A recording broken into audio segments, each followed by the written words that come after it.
Hello! Meron akong i-share sa inyo. 29 days ako nag-try out. Alam nyo, mas malaki pa ang sahod ng try out kaysa sa regular.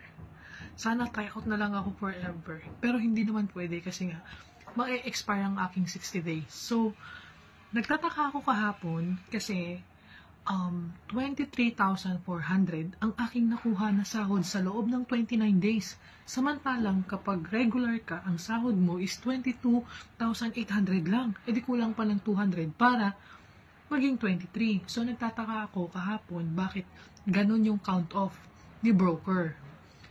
And alam niyo, may sabihin ako sa inyo, si Ama ang boss ko, si Ama ang nagpapasahod sa akin.